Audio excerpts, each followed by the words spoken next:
I can make $30,000 in 60 days. Maybe that's something that I should, contemplate. The person pays me every Friday $500 every week they're late.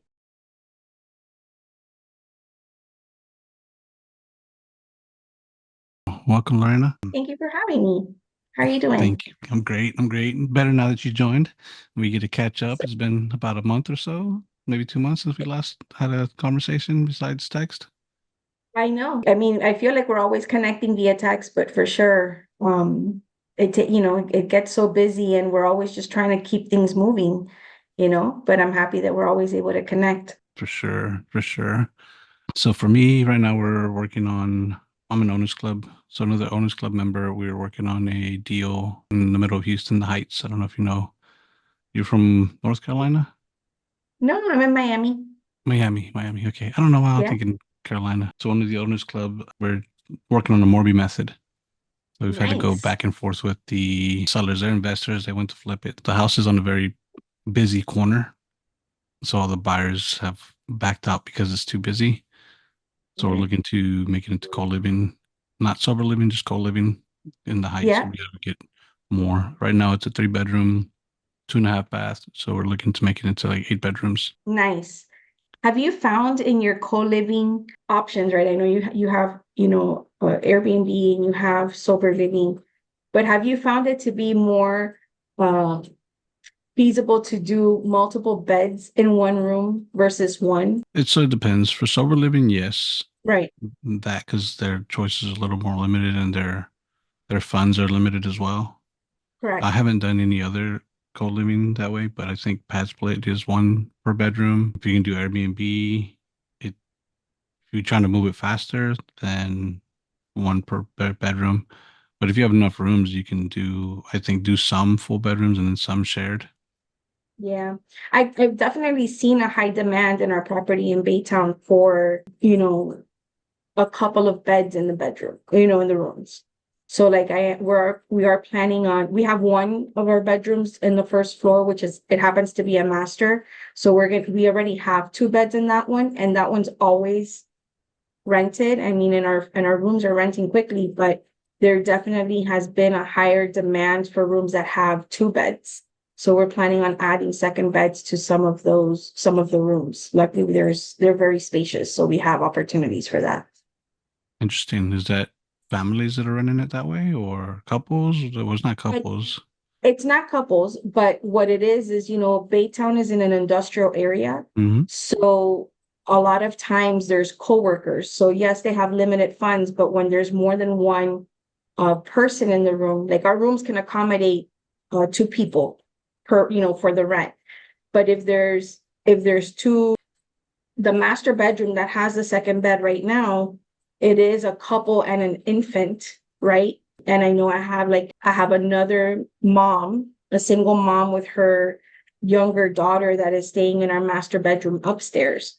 So I know that right now the one upstairs, they're sharing a bed, but it would be more comfortable for them to have another bed in Right. there. So that's one of the reasons why we're thinking about adding, because even though like our rooms, we didn't go with the PadSplit model and we're just doing it through Airbnb, renting them by room. But each room can accommodate up to two people. And then after that, there's a charge, right, for additional person per night.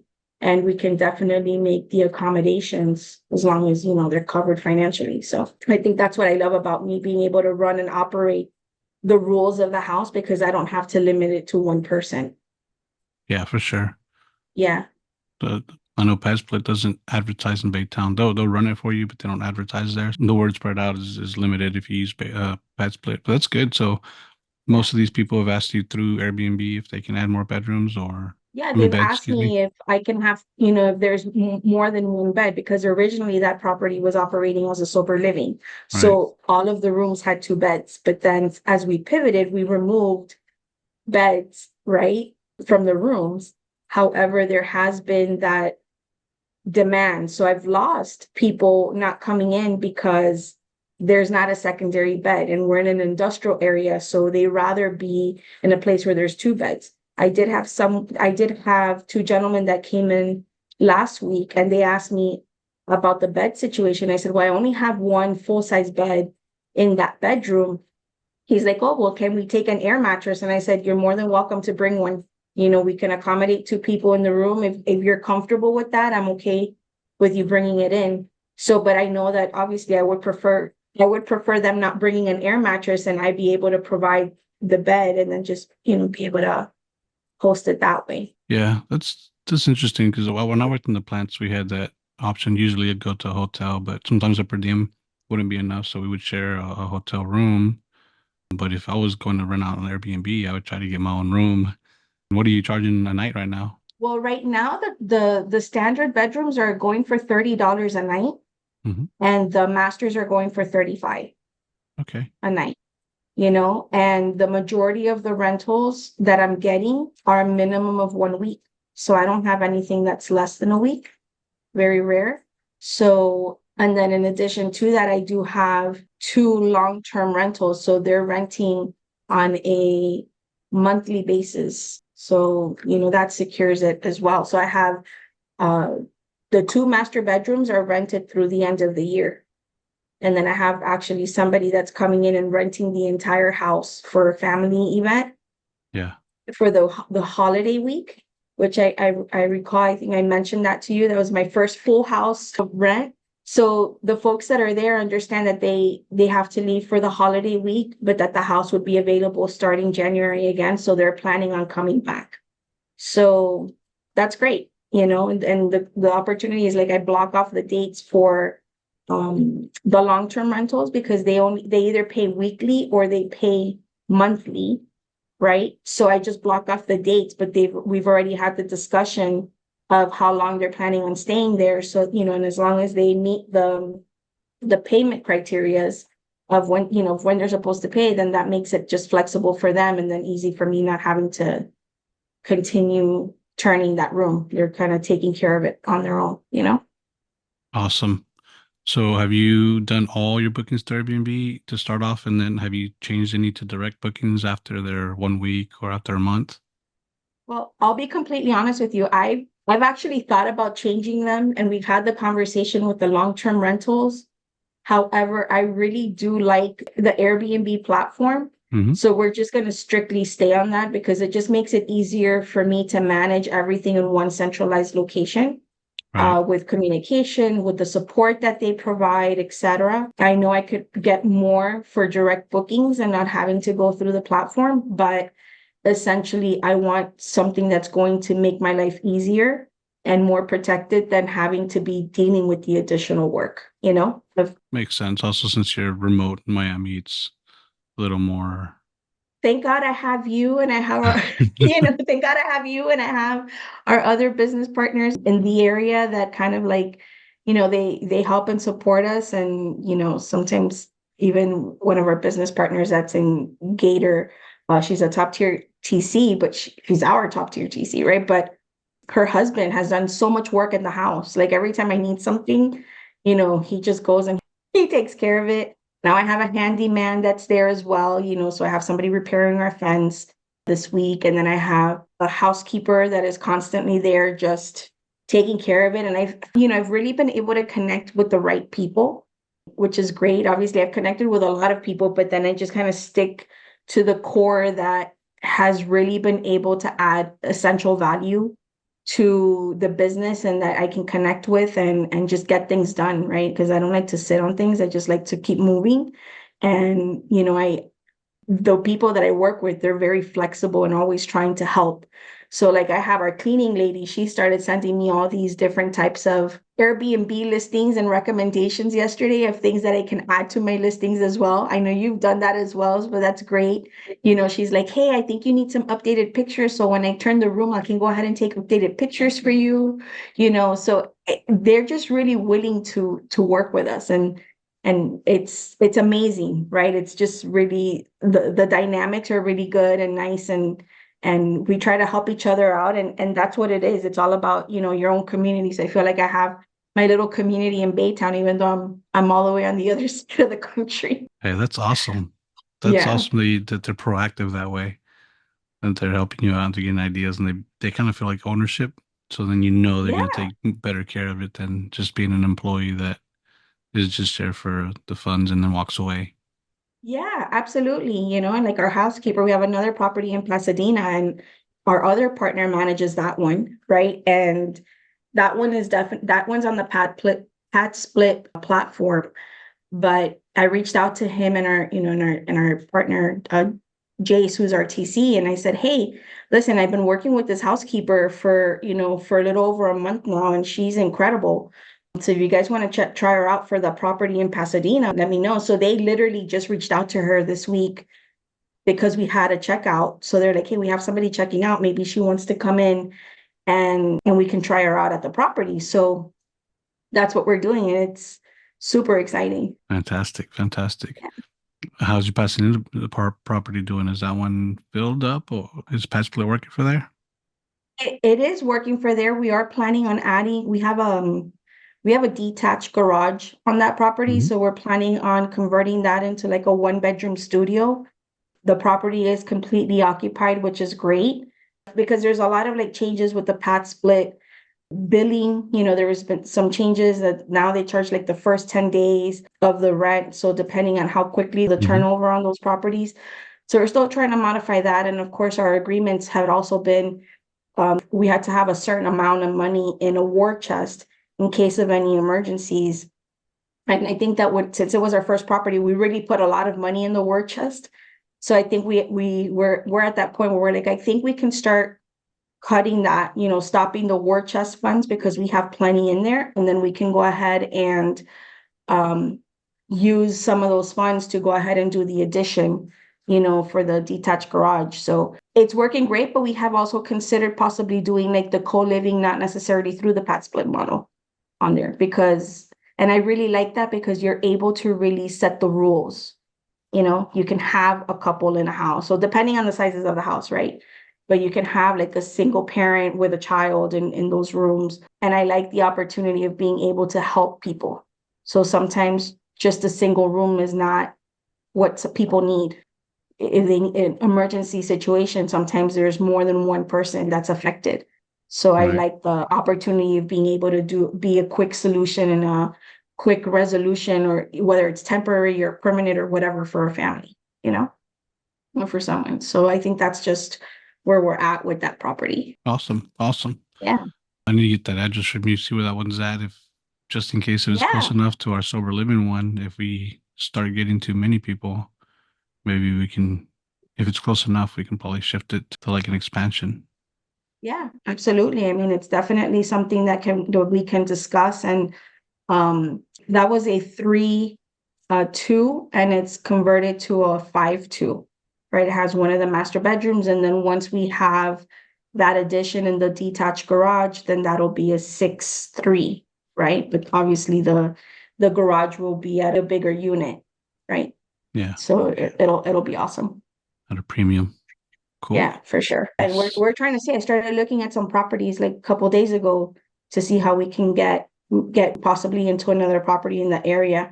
I really like the location of Baytown didn't work for the sober living, but it does work for the refineries. Being such an industrial area, there's definitely a lot of need there. So trying to see how we can leverage that. Awesome. Awesome. Cool. Good to hear. So once you shifted from sober living to the Airbnb model to rent it by room, how long did it take you to start getting the momentum of getting those rooms filled in Baytown? Well, essentially, we had put the property on the platform a little bit before August, right? Just to kind of start getting it going, but we still had folks from the sober living there. So I don't really feel like that counts because we were very careful and cautious because of sober living folks living there as Right. well. So we started in August of, of this year with the Airbnb model from the pivot. And within the first couple of weeks, we had somebody that was already renting monthly. And, it wasn't the intention of him staying as long as he was going to stay. He was going to stay for until the end of September. And he's like, you know what? I really like it here. I want to stay till, as long as I can. And so he stayed in there. But I want to say, like, within a month, we really started getting that traction. And we also, we're trying to transition the rooms. So not all of our 8 bedrooms were immediately on the platform. So we started with 4, first I think it was like 3, then we went to 4, then it was 5. We had to still make some changes, and we were, there was a hurricane that hit in that area. So it was very difficult financially to transition the home into a co-living and also take care of the damages that were done, like around the fence or the trees and all that stuff. So it was a big financial hit. So we were just trying to do it little by little. And, last week was our first 100% occupancy in our house. And we were so excited because it's like we finally got there. Oh yeah. We didn't even expect to have 100% occupancy. Honestly, I didn't even expect that. I expected maybe 80 to 90, but 100 is perfect, I mean, that was August, and it's so less than 2 months. You've got 8 rooms filled. That's freaking Yes. fantastic. I'm excited. I'm excited. That's why I'm like, okay, when's the next property? Let's get Heck it yeah. going. And to me, it's like, yes, I'm in Miami. My husband is here in Miami, but essentially the team that is taking really good care of our property over there is there. So I don't mind getting another property in that area that can actually, you know, so we can work it and have the same team. We're giving more work to the people that are there, and they can just continue working on our properties. So to me, it's about quality. And if I can get the same people and help them and they're helping us, that's perfect, Yeah. until I start establishing other teams in other areas. Fantastic. Fantastic. Yeah. So we got to talk about there's 2 other properties that I know in Baytown to see if they'll work for you. One's huge and one's a smaller 2 bedroom. It's already been flipped. This is one of the sub 2 members owners club. He actually owns it. Okay. He's trying to sell it on a wrap. He's been holding it for 6 months, so now he's looking to maybe arbitrage it for Airbnb. Okay. Look Well, at those yeah, in a little bit. absolutely. Let's talk about that and see how we can make that happen. Yeah, for sure. But we'll Yeah, come of back to it. Okay, course. so your Baytown houses and the Airbnb one is doing great. That's awesome. And then Pasadena, you have your second house in the Houston area. Do you have any more in Correct. this area? No, that's it. Those are actually Okay. our 2 properties that we have, period, for our company. We've been doing a lot of funding, so a lot of EMD and gap lending. That has really been our primary focus. We had a lot of issues, as I said, with our first property in Baytown, trying to work as a sober living. And that really kind of that taught us many lessons. But one of them was, just be more strategic and more patient, um, in making moves with certain things. So, we're being very cautious on our actual investments. But now that we see where things are going, we know how to move forward. We don't want to just be jumping at everything because Right. we don't want to continue learning these bad lessons. I mean, they're great opportunities, but there's a lot of risk to that as well. Yeah, the shiny object syndrome is very difficult to It's oh, for sure. That is so real. But one of the things I always say is like real estate has always been to me, it was like a little world, and honestly, it was like a super small world of, there was a realtor, there's a seller, a buyer, mortgage broker, there was like probably in 2 hands, I can hold the different types of areas for real estate. And then I came into this community and I realized that there is a universe, and that's just full of galaxies with all these different planets of opportunities in real estate. So that's where the shiny object syndrome comes, because there's just so many ways to make a life, a living, and work for your whys here, that you get so excited about how you can get that done.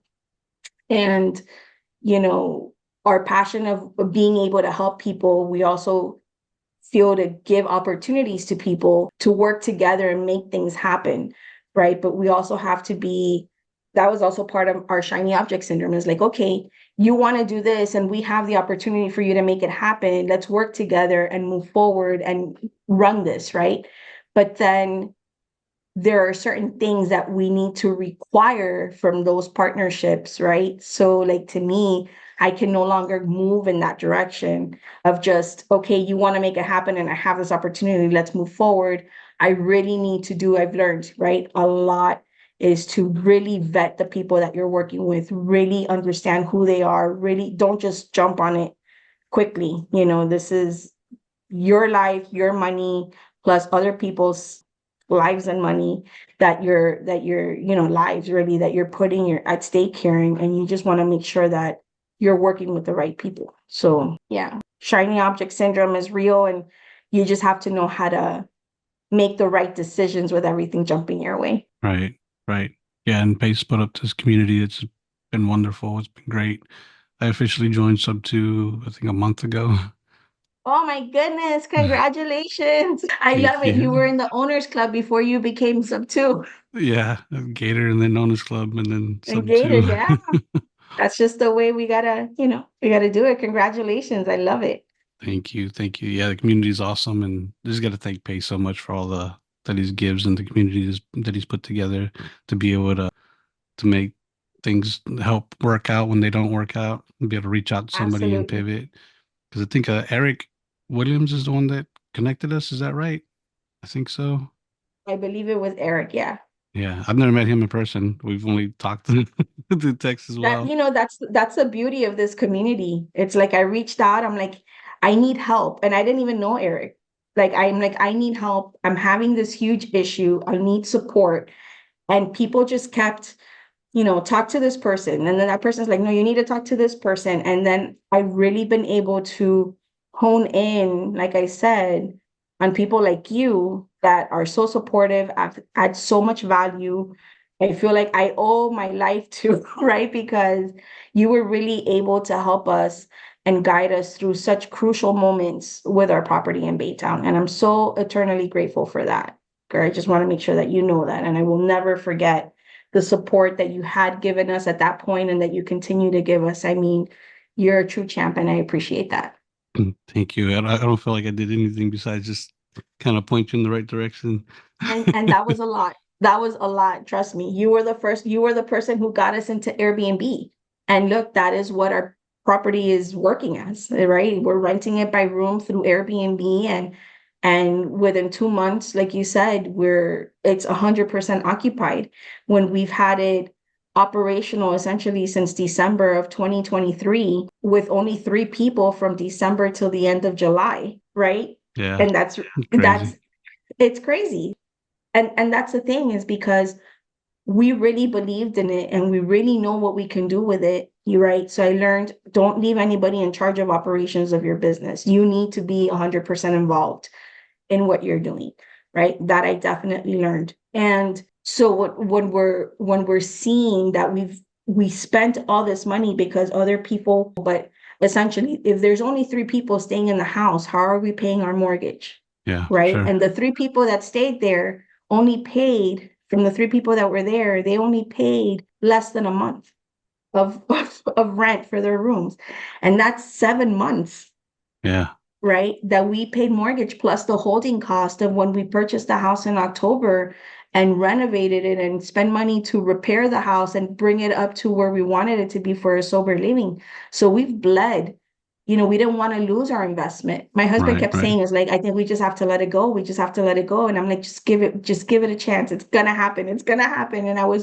And find, we kept talking through it, and we worked with wonderful people like you, and it's like, okay, but we paid 100% of that mortgage, of all those expenses, because unfortunately the other money wasn't coming in. So that's a lot of money that we've spent, a good over $80,000, that yes, we have to recover, but at least now we see the light. We see that it's happening. We see us moving forward. And if it wasn't for the Airbnb and the way that you connected us, Edgar, I mean, I don't know where we would be today, but I'm grateful that you were put in our path. That's all I can say. I'm happy to hear I'm that. happy to hear. This is you picked it up sub two, is that right? That property? It picked it up, yes, through a wholesaler, through Myron Bradley. It was one of the properties from his team. So that was a great opportunity. It's a hybrid deal.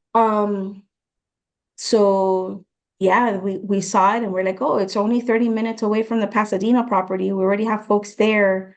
That was the same mentality we had, right, to get into this property. And then we were like, okay, well, we could really use it. And we were definitely thinking about using it to help the community. So how could we do that?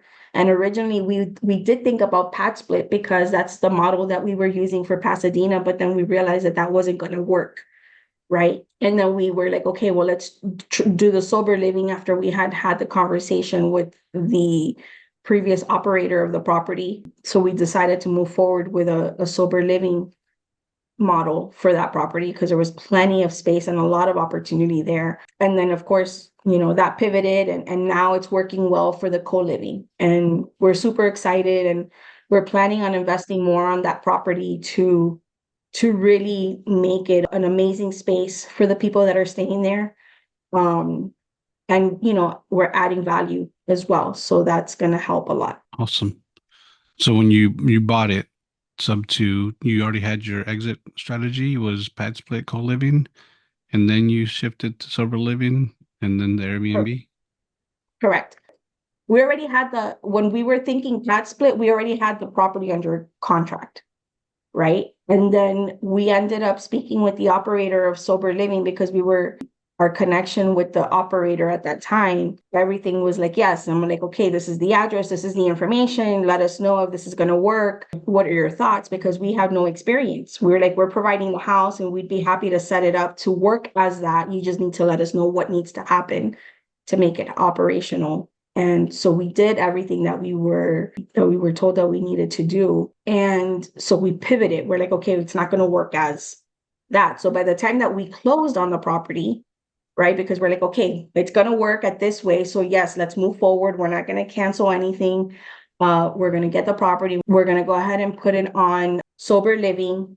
And that was the end of that. I would say we kind of just pivoted in that sense, Yeah. So that's kind of very similar to the way we did, or the way I did mine. A wholesaler, no, actually, a wholesaler tried to sell it Yeah. sub two from the free group, and they were asking too much for assignment fee, and they were trying to give the seller 20,000, and then they started ghosting the seller.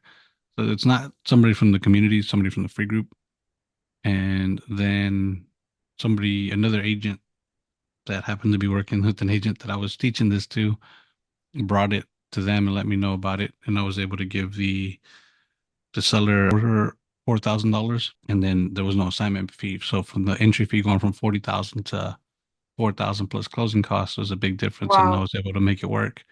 But before I That's closed on it, insane. yeah, you just got to look at the numbers to see what's going to work and not leave people hanging that way. They already agreed to Yeah. it. Don't be greedy and walk away from them that way. But Yeah. I knew it was a tight deal as well. So that's why I took it over all by myself, and then didn't try to get too many people involved because I had faith in it. I believed that I could make it work somehow. Worst case scenario, I would move into it. And then I reached out to some people about sober living, and they were gung ho about it, talking about it. They had two other properties in the greater Houston area, and they said they were doing well in shiny object syndrome. I didn't do my due diligence of vetting them and checking with them that they were going to be able to follow through with what they were saying. Yeah. And we closed on it in September. And then we dropped about 50, 60,000 in repairs and then furnishing it as well. And then in November, we got our first member guest. And then we got maybe two more in like the next 3 months. And then the operator just started ghosting me. Oh my goodness. Yeah, I'm at a loss for words, honestly, as you can tell. I mean, it is so important to know who you're going into business with. Like we understand that that is a super difficult situation when your operators ghost you or don't communicate or don't tell you anything, right? Because you don't have experience in sober living. You're wanting someone to come in and really help with that. And that was definitely an opportunity where we said, we've determined we are not going to be going into business just with any partner, and if Yeah. there's any partners that we go in with. There's going to be very few exceptions for, for certain partnerships, but essentially the majority of our partnerships will be with silent partners.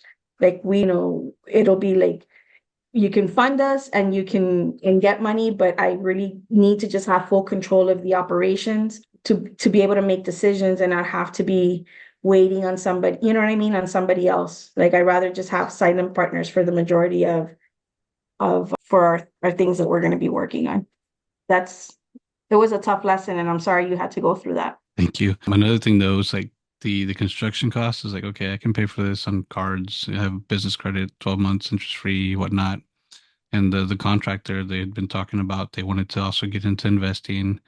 And first I offered it to them. I go, hey, you want to take this over? And they're like, ah, that's too much, this and that. So then I said, okay, I basically split the numbers in half. And I go, if you had a house that cost this much, which was half of the house that we had picked up, and your mortgage was this much, and you would be renting it out by the room, would you be open to this? Like, heck yeah, I'd jump out that all day. It's like, all right, well, let's split it Right. 50%. And then they're like, what? I was like, dude, this is in your hands.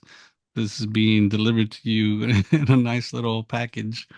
Yeah. You want to do 50-50. I mean, you're not gonna have to worry about really running anything. I'm gonna be doing all of it. You're gonna do the construction, and you're that's gonna be your investment, is all the construction work that you're putting into it. Right. So they said, okay. And then the first couple of months I was covering all the mortgage utilities. And I think probably about February, I said, hey, I just need you to start helping out with that mortgage because we still don't have it full. And then they pivoted, said, oh, you know what? This is going on. I actually need to see if you can pay me all the construction that I did because I need to put that money somewhere else. I was like, hey, I'm I asking like you it. to help me pay the mortgage. How do you expect me to pay you all of this? He's like, well, you said you'd All buy of me this. out. It's like, yeah, I'd buy you out, but I didn't say I'd pay you all at one time. I can buy you out in payments. Right. Yeah. So it's very important that everything be on our contracts, right? So Yeah, like I'm sure that experience has taught you that when you're working on your operating agreements, that you really detail the terms of, the buyouts or timeframes, or, if anybody goes to you, right? Because can you imagine you have somebody that's partnering with you 50-50, and then they ghost you and they don't want to, because you need money to cover, right? For whatever reason. And then now they've ghosted you, but they have 50% of your property. And then what? right. You Yeah, know? we did JV, but I need to add that information. I've learned recently since that, listening to other, I guess, podcasts or training about Right. putting all the operating agreement details. Pace talks about putting the job responsibilities for each person, and if they don't Yes. fulfill it, then you can basically kick them off of it without having to buy them out or having them to agree to it. As long as they're not fulfilling their responsibilities, then you can remove them from the Exactly. operating agreement. Yeah. So. It's very important. It's super, super important on how you do your contracts and how you set up your operating agreements, because that's going to be crucial for the partnership, if any, on any deals whatsoever. So you're out of it, right? You're out of it? Out of the agreement, Yeah. I'm pretty much, we're just paying them, still paying them. Okay. But I think I owe Yeah. them like 10,000 left, so it's not too bad. I've been making a payment every month, but once I get that payment down, that'll help with the profits finally coming from the sober living Yeah. house. Of course. It's a slow process. I always say, if you're going into sober living, don't do it for the money. Yeah, Don't do it right. for the money. You got to do it for the cause, because the money may take a while before you start getting into it, before you start getting any of those profits. Um, so if that, if you have a dire need to get the funds right away, that's not probably your best strategy at the moment. Yeah, no, for sure. I mean, I have my We W. learn hard lessons, Edgar. Yeah, mess around and find out. Mess around and find out. That's what it is. But you know what? Now you know. Now I know. My husband knows. We all know who to work with, who not to work with, what to look for, how to do our contracts, what to put in our contracts, what not to put in our, Which is where the who to value's at. JV with. Yeah, Yeah. Who to work with, how to work with them, you know, everything. People that are ghosting you, people that are not ghosting you, people that are, you know, I'll tell you, the folks that we have our Pasadena property with, a delight. A delight. I would partner with them anytime. because they're on it, they communicate, we're really more like silent partners on that, but we know everything that's going on, so it's really good, and we're a great team, and it's a blessing, so we have no problems with that, and I wish nothing but success for folks that go into these partnerships, but I know they're nightmares a lot of times. Yeah, some people don't know how to be a partner, or they want to do less than what is needed. They always say that 80-20 rule. Yeah. 20% of the people do 80% of the work. Yep. Luckily, we have this community that helps filter out a lot of that people. So it's another plus in being in the community. Oh, absolutely. Yeah. So if somebody's Absolutely. watching this, go to my affiliate link below if I've put it up. Yeah, absolutely. You guys got to follow Edgar and listen to all his stories and his podcasts, and learn from him. He's amazing. And like I said, we wouldn't be here if it wasn't for him. He's definitely a huge contributor to our success. Thank Well, you. thank Thank you. you. You give me too much credit. No, I can't give you enough. I can't give you enough. So you will always be getting praises from me. Thank you. Thank you. So yeah, that it was just amazing how your story with the sober living was very similar to mine. And then I had already found a property to try to get an operator to go work in that area that they weren't Right. too open to it. So I was able to know that. And then working in the industry too, being a refinery worker, I figured that that would be a good because there's so many plants in Baytown. There are. So, and that's a good thing. A lot of people rather stay in a house than a hotel when they're doing that because they stay there a week Yes, at a time, months at a time. So cool. Mm, sure. Yeah. So my sober living's been pretty much consistently almost full, right at 9 to 10 people. Usually about Good. 2 people we've been carrying. They come in for 2 weeks to try to get on their feet, and then the operator gives them two weeks free, and then we go from there and start billing. If they can't do it, then they have to basically jump to another place that can provide them for a couple of weeks. Yeah, But we had that town hall. HOA was complaining about the house, correct. and we had some Karens really talking about the house and making up stories, this and that. So I said a town hall, and they brought in the city council for Pasadena, the state representative, fire marshal, police chief. So Wow. at first, I had heard a little bit about the operator was there, and they had invited her to speak. And this advocates for recovery that are big in Houston, they told her, so you don't have to talk. I mean, if you want to, you can. You don't have to. You're not obligated at all. But it would be good. And she was open to it and to questions, and she did really well. About 80% of people turned their tone on and said, this is actually a good thing. And about 20% were still very like, oh, my house value. It's not going to affect your house value unless somebody looks up sober living and finds out that that house is a sober living house, and then it'll affect their personal value, but it's not going to affect the values of your house at all. And Yeah, then they're like, what about crime? And then the police officer was there and he says, hey, they've been here since April, and there's no calls for that house, any calls for that street, any calls regarding to anybody that is right. in that house. We've had more calls in other streets and other things. You want me to start telling everybody where the calls are at? And they're like, everybody got quiet. Wow.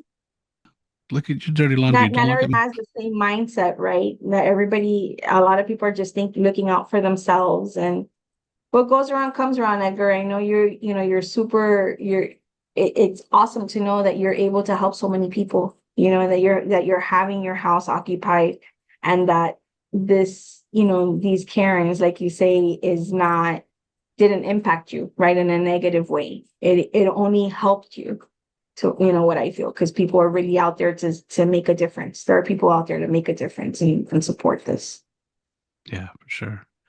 Yeah. Yeah, it was tense at first because our operator, she got up there and said, they asked her, how do you choose this house? Like people were asking, like, why did you choose this house? And at first I was gonna say some things, but the house is under trust and the trust is in Las Vegas. So they started like pointing, that owner just in Vegas doesn't even know what's going on. So Oh my God. we gave him a villain kind of. The owner was a villain and Yeah. she was just operating it. And they asked her, how'd you get the house? She's like, oh, it was gifted to me. She's like, they just gave you the house. She's like, no, they gifted me the opportunity to run it as a sober living.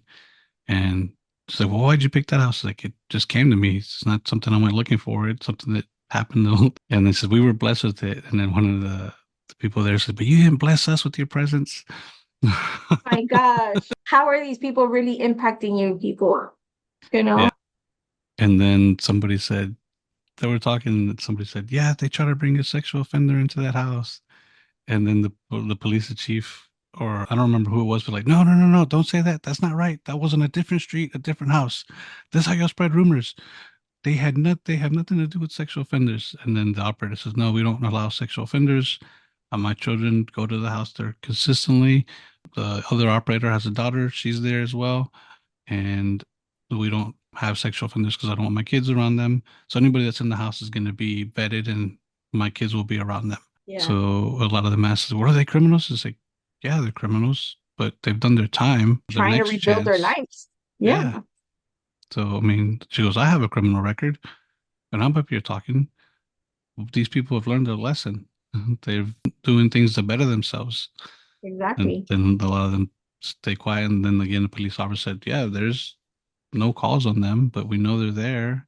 So if there's anything that we need to talk to them about, I mean, she's here talking to us. They're not hiding anything. Oh, they would have hated the people that were staying at our house in Beach. Well, I mean, I wanted to say, do you know the previous owners? They had nine people, right? They had nine kids.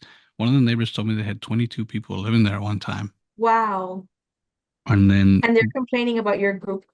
right, I mean, we have rules, we have curfews, this and that. So they were asking a lot of questions and being really detailed about stuff. So I know that if they see somebody Probably out wanted to at open their own. 10:31, what's that? They probably wanted to open their own sober living and trying to figure out how to get it done. Right? No, I think they're going to be the nitpickers. And their curfew's at 10:30. I saw them out at 10:32 at the front of the Mm, house. That's not. So then they call the police, and then what? Police like they're allowed to do that, even though they have a curfew. it's You not know? it's not imposed by the police, Yeah. Yep. you know. Oh, some people are incredible, but you know what? Like I said, what goes around comes around, and good things happen to good people. So they suck. Oh yeah, man. It's sad because they're talking about this one lady was wearing the shirt said "Armor of God," and the house is Bible based, so a lot of them are going to scriptures all every week to have Bible study. Today they have their Bible study in the evening.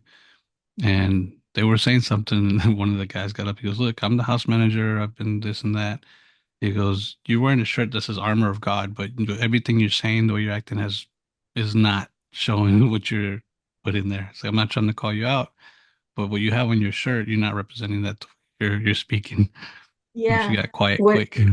Of course. Yeah. Of course. What does it matter? You have to act, right? Your actions are shout louder than words, you know? So you definitely people need to see that. And I'm just glad that there's a lot of people in this world that really want to make a difference in other people's lives and want to advocate for them, right? Because there's a lot of other people that only think about themselves and don't think about, if they ever need a second chance, or maybe their life was so rough that they never got that. And here we are able to provide an opportunity to people that need it, and provide them like really good resources and a really good environment for folks, to actually be able to build that. Right. So Right, for sure. Our town hall went great, so we've had a lot less issues. Actually, we had some amazing. people reach out that were at the town hall that came to us afterwards or came to the operators. Hey, my kid's going through that, or I have family that's gone through that. One of them actually has a Amazing. 19-year-old that is going through a rough time with meth right now, and they're trying to get him to go visit the house to see that there's a way out of it. Basically, I guess I'm not sure how to Absolutely. say it. When somebody's in Yeah, that situation, there's hope. but to give them support. Yeah, Yeah, that's amazing. That is really cool. And I mean, I don't think so based on what you've mentioned to me with the HOA, but do you guys host meetings at your place? just Bible study. Just Bible study. Got it. Yeah. There Yeah. was one thing they asked too, is like how much extra traffic is going to be in the house, in the neighborhood, if there's 10 people living there, 11 people living there. So the guests are very, very limited. People that have kids, their kids are allowed to come visit them. But besides that, anybody that's not vetted or not family is not really allowed to go stay at the house Yeah. unless, or not even stay, just visit. Yeah. And what about gender? Is it a co-ed or is it male, all female? How is it? This one's all male. All male. Got Yeah. it. We do want Do to you find eventually open up one for women as well. got it? Yeah.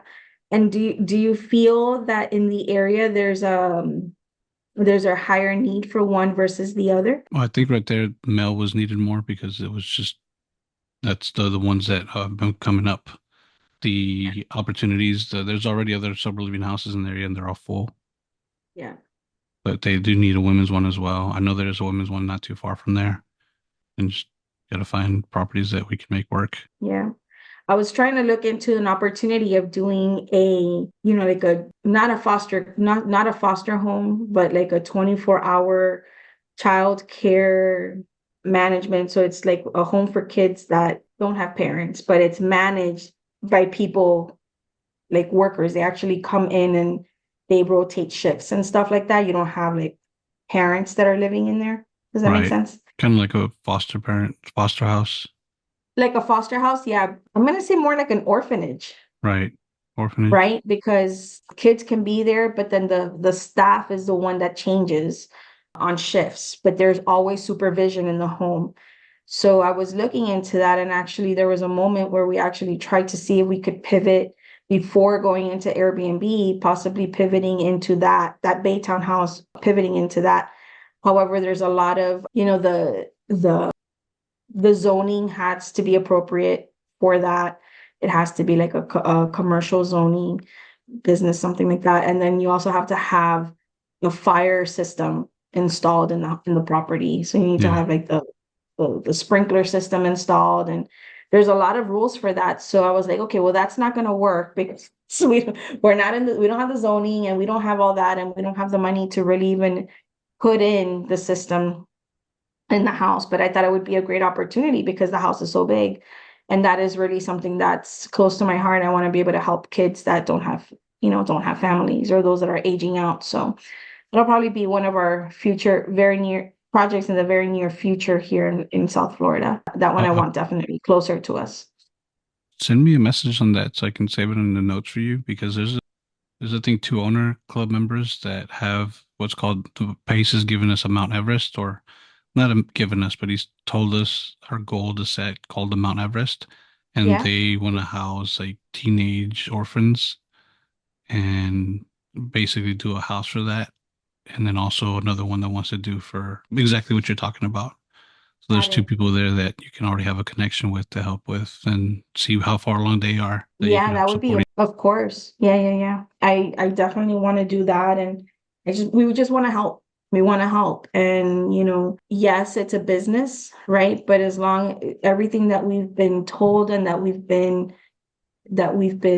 taught is when it's a win-win for everybody, you work, do it for your why, but when it's a win-win for everybody, you will be that much more successful at it. And so I know that our why is to be able, it's our family, but we want to be able to help others and help our community. And if through helping them, we can, it's a win for my family, it's a win for those that we're helping. And it's a no-brainer, you know what I mean, to move forward in those directions. So like commercial multifamily constructions for affordable housing that we can actually build out a community within that, within the building or the area that includes childcare and like a bodega, that, to make it easier for parents that, single parents or even families that are just really trying to improve their lives or make a difference in their lives that have struggled, and be able to provide the resources, training, shall it be in real estate or anything else, social, bringing in social workers, just having everything centralized in one location. It's just really something that we've envisioned for over 20 years, my husband and I. And now that we've been introduced to Pace and his world and this beautiful community that he's created. We really do see that we have the opportunity to see our dreams into fruition, to bring them into fruition, and connecting with people that have those same visions, Edgar. It's crucial, so I appreciate that. Awesome. Hopefully I can, yeah, just send me a message with that so I can hopefully get that information Absolutely. and send it to you. Yeah, for sure. They actually sent us a fire marshal to our house and they talked to one of the people staying there and They came back saying that we're a boarding house and gave us 72 hours to comply with adding sprinklers. I know you had told me that. That was incredible. I was so happy to hear that you were able to get that resolved because I'm like, okay, Edgar, whatever we need to do, we're here to help you. Like that, I would, I would have panicked. Like in that moment, I would have been like, what the heck is going on? How am I gonna get this through? Yeah, I How had to did you drop resolve everything. that? So How did you luckily, resolve it? there's a recovery group here, and this guy's the president of it. It's Texas Recovery Housing. I forget the full words, but he's actually dealt with the same thing in Sugarland. So because they're advocates and they've been doing this, they knew exactly what to do. They already had the letter typed up, so they just had to change it from Sugarland to Pasadena. Said the Department of Justice sees the house this way. It's not a boarding house. Greg Abbott our governor has signed documentation showing that this is considered a single family house, even though it's people that aren't related by blood, but they have chosen these people to be their roommates, their family. So after that, we didn't hear Amazing. again from them besides the town hall. And at that time, they were telling everybody, look, they're doing everything they need to. We can't stop them because they're following the guidelines. The only thing is if they start adding more people, then they would have to add sprinklers. But besides that, we see this house as a single family house. The state sees it, the country sees it. So The they're, governor signed for it. yeah, yeah. That's amazing. One of the people at the town hall, he asked the state representative, he goes, "Did you sign for this?" And the guy nodded and he goes, "You're out of office." And he left. It's Man, people are beasts. They're savages. yeah, people are selfish. They're so selfish. That's Yeah. insane. Unfortunately, human nature is to be selfish, and luckily, people like you and I and Pace and them have been able to pull away from the selfishness and see that the rising tide, lifts all boats. Yeah. And then recently, I heard somebody use a candle analogy. When you use a candle Mhm. to light another candle, that candle doesn't lose its flame; it makes the room brighter. I love that. I love that. That is really cool. Thank you for sharing that. And I love the rise of the tide lifts all the boats too. That's I had never heard of that. Yeah, Jamal pushes says that one a lot. That's great. Okay, so your AJS investments. What does AJ, AJS stand for? Aaron, Jonathan, Samantha, those are our three kids. Oh, awesome, awesome. Yeah. So everything is that's our why. They're our why, and it's their dreams and investing for their future. So, aside from being, in sub two and Gator, which are PACES communities, we're also, part of Andrew Cordell and Eddie Wilson's Money Is um, mastermind. So that came through the Aspire conferences that PACE had invited us to attend. So we joined that, and then we joined Aspire Business. So we've joined that, but essentially that's all about infinite banking, structuring your businesses, and tax-free investing, and just being able to create that generational wealth. And that's what we're hoping to be able to, continue building for our kids and for the generations to come. So everything is centered around them. Anything that we can do for our kids and their future, bring it on, Yeah, bring it awesome. on. Good to hear. I did Thank you. mention the Mount Everest earlier. Have you heard about Mhm. that? Yeah, you did. Like Our mine, ultimate goals. well, actually, like a 3 year goal. Big Oh, it's a mountain, 3 year goal. people prepare for it and get to the top and then Yeah, go from there. And Pace talks about mountain ranges, so everybody has their peaks, but they're all right next to each other, their valleys intertwined. So be able to work with everybody in the yeah. owners club in the community. So my Mount Everest is to help out 400 people in the next 3 years with affordable housing. So I'm at 10. Amazing. We're gonna get there, Edgar. We're gonna get there. Yeah, for sure. For sure. I look forward to it. That's some other people at Mount Everest with the orphanages type of housing that I want to get you connected with. Yeah. So what's your portfolio like right now? Well, I mean, like I said, the two properties that we have are the ones that now in Baytown, right, where we're using for really affordable housing. Um, most of the movement right now is really going towards investment. So we're moving money. We are looking at some properties right now to add to the portfolio, but it's either going to be in Baytown, to use the same structure that we have our current house in Baytown, which is the rent by room.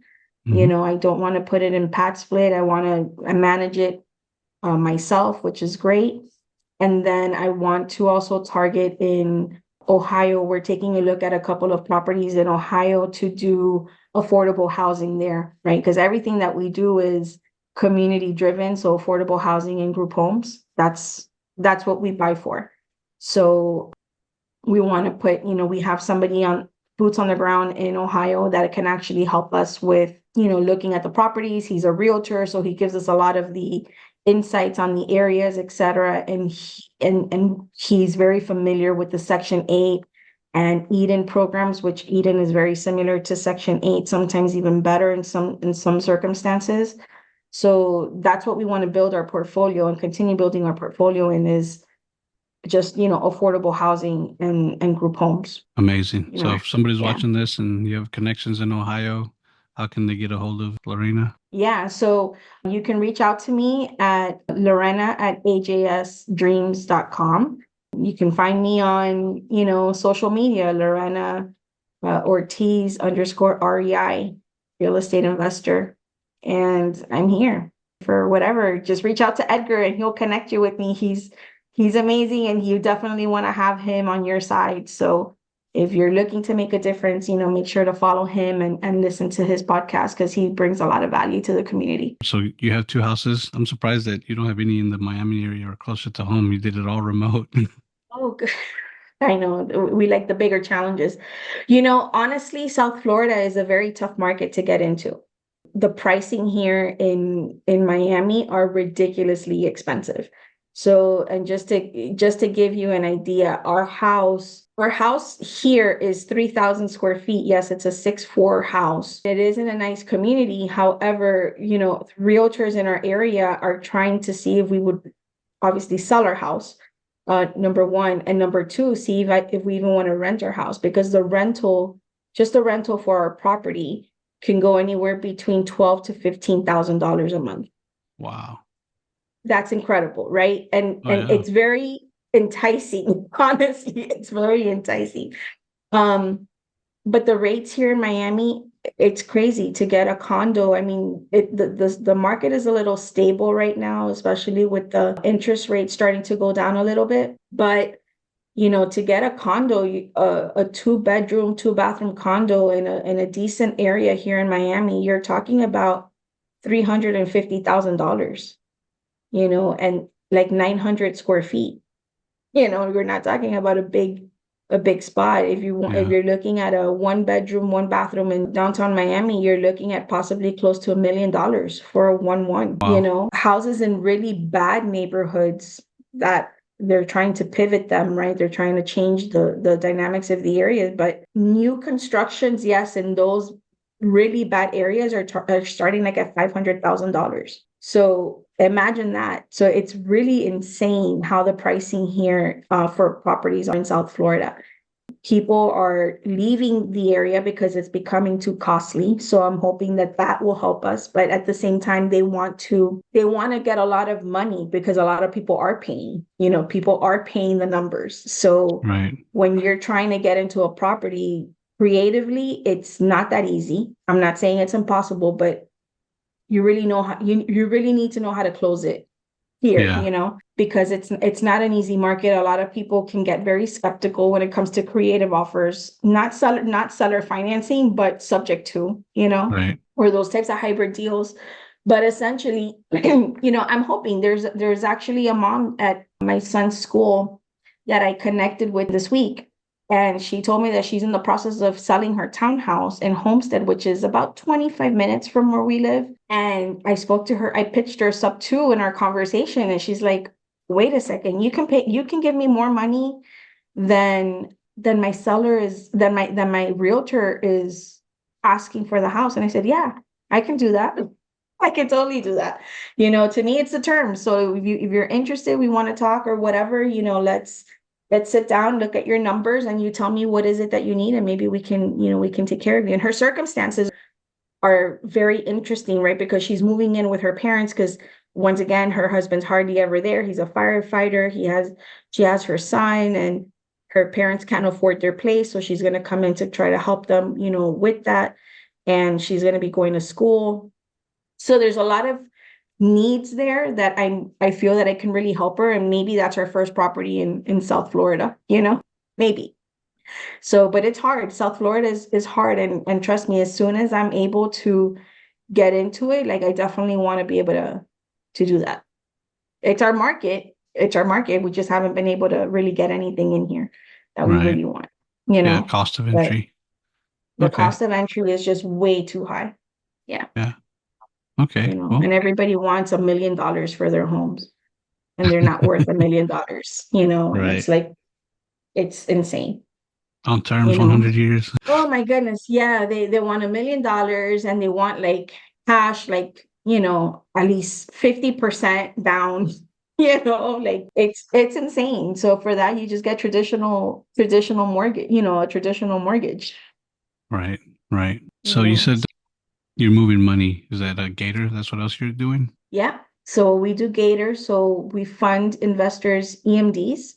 I work with wholesalers and some specific borrowers that, fix and flippers. So I lend them EMD or I lend them gap funds for their projects. I'm also very strategic on my funding. So like I provide, to me, it's not about quantity, it's about quality. Right. So since I've already vetted, specific borrowers, like I don't even, they just send me the deals and it's constantly just shuffling. We don't have to be vetting our borrowers constantly. They also get special rates because they bring us deals constantly versus, once every 2 months or once a month or whatever. Typically, if somebody needs EMD and they'll bring us a deal once a month, it'll probably be anywhere between a 30 to 35% return on investment that we request. If it's somebody that does that and needs us to do something same day, we could charge anywhere between 30 to 50%. The thing with our funding is that we typically fund within 24 hours, right? Awesome. So the speed of us being able to move the money, uh, it's very competitive because not everybody can do that.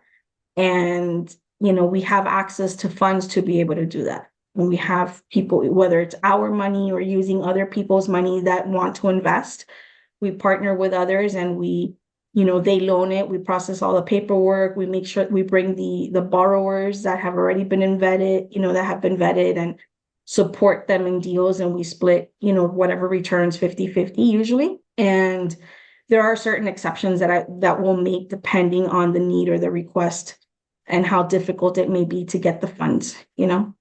So, but that's what we're always learning, right? Our point is to be able to move money. To make money, you have to be able to move money, because if you're not constantly moving it, then your money is just sitting there and it's not working for you. So the one thing that I have been learning this year, my takeaway from this year has really been to move your money as much as possible. Oh, yeah. Yeah. Sitting in Yeah, the bank's going to be very non-productive and losing value. non-productive. Yeah, Cool. absolutely. I've been doing a little bit of lending with somebody else. Actually, we just did our first one. We should be closing hopefully today to get our payback on an EMD. Awesome. I need to send you I've created a little Excel sheet that I can keep live to show you my funding available to help Oh, you fund perfect. those. Yes, please share that with me. Absolutely. And I can hopefully get some deals with you. And I mean, 30%. If you're Yeah, doing that, I'm happy with absolutely. a lot less. Yeah. Oh, let me tell you, I mean, it's one of those things. I had somebody come in for a deal and they reached out to me like on a Saturday, and logically it was an international fund, and the person had actually, they were from Canada, and Hmm. they're like, oh, we need it was like $25,000, $30,000 that they wanted, and they're in Canada for an EMD. And I told him, I was like, look, I really don't care to do international funding. I rather just stick national, because there's a lot of rules and regulations when you start investing and putting your money in other countries. And I'm not too familiar with that. So I rather not take the risk until I know that I'm working with somebody that has the knowledge and expertise to help to handle those things. So he reached out to me. I had already said no. Then he reached out to someone else who reached out to me and said, "Hey, I'm bringing you this deal." And it was the same person. And at this point, we're talking on a Sunday. And I told him, I was like, listen, I've already spoken to this person and I've explained this to them. And for me to even consider at this point on a Sunday to do a deal for tomorrow morning international, like I'm going to be charging 100% return. So he might as well look for some other investor, like another person, because I'm going to charge him too much. Like I literally am saying everything to tell them, don't choose me. I'm telling you, I'm going to charge you 100%. You can find probably something that I can do. And they're like, well, if I could pay you in 60 days, I'll do the 100% return. And I'm like, wow, this is crazy. Okay, well, now I need to consider it. If I can make $30,000 in 60 days, maybe that's something that I should, contemplate here, right? Um, but then I reached out to Pace and I'm like, Pace, I need your guidance. And I asked him about it. And he goes, I'm like, what's the one thing you would guide me to do right now? He goes, I would get myself a really, really good attorney. Like, okay, I'm not doing this. Like I completely exited out. I'm like, if I have to start getting attorneys involved and I have to start, getting all that in such expedited format and I'm not too familiar with the process, I'm like, I'm not going to do that investment. It's too much of a risk. I don't want it to be that risky. There's always risk in investing money, but I rather protect my risk and be more with a comfortable risk, a comfortable risk for me. Right. I've done that before. I've asked for more than 50% at times. Freaking awesome. Yeah, if you know what you're doing, it can work. Yeah. Go for it. And And then, I'm bringing, listen, Edgar, it's one of those things. Some people are like, you're charging more than 15%. I said, well, number one, I'm not a PML. PMLs can charge you 15%. I am charging, my negotiated rates could be anywhere 20-25%. My standard rates can be anywhere between 30 to 50%. And I said, but I am bringing vetted borrowers that pay back always. Your money is always going to come back to you. Number one. Number two, I'm doing all the paperwork. I am making sure that you are protected, that I'm protected, that my borrower is protected. I'm ensuring that everything is taken care of. I'm communicating with title. I'm taking care of the wiring instructions. I'm preparing everything. I'm bringing a lot of value. So if you want to work with me and you need the money today or tomorrow morning, then that's my rate. And if not, go get it somewhere else. It's okay.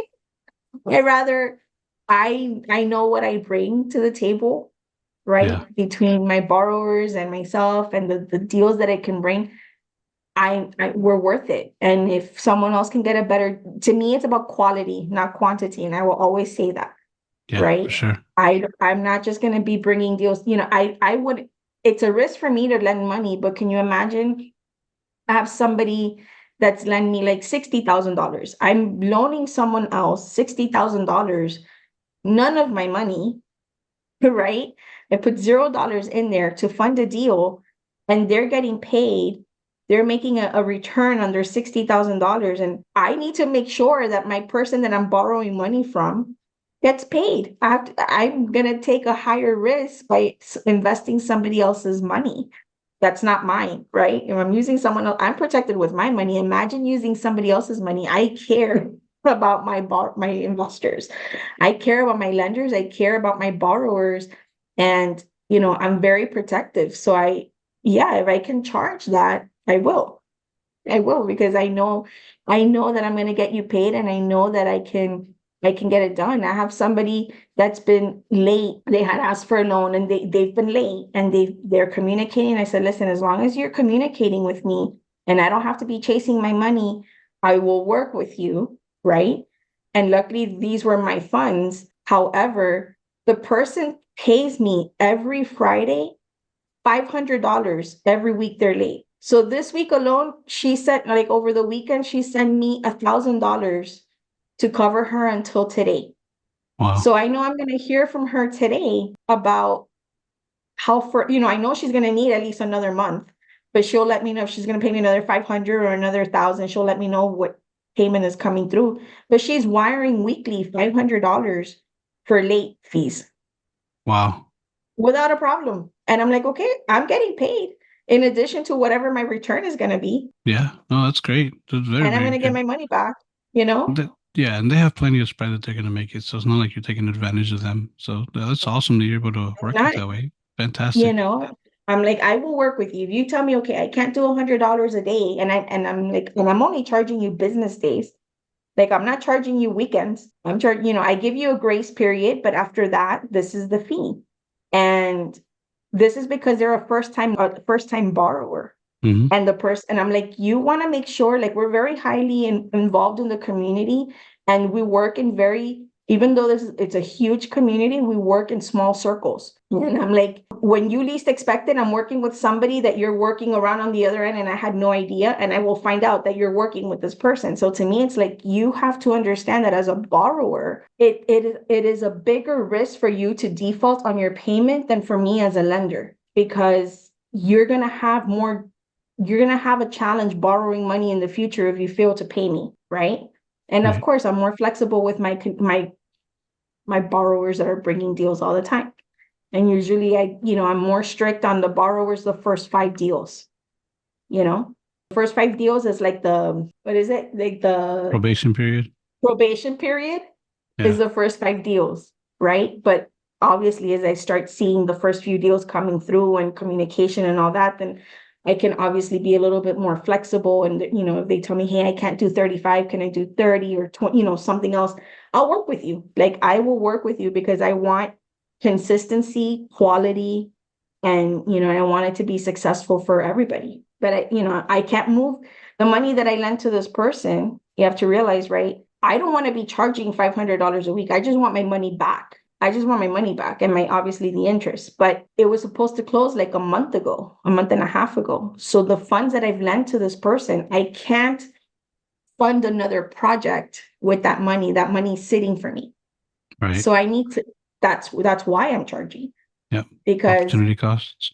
it's the opportunity. I'm not able to move that money elsewhere. So you need to pay me for that damage, right?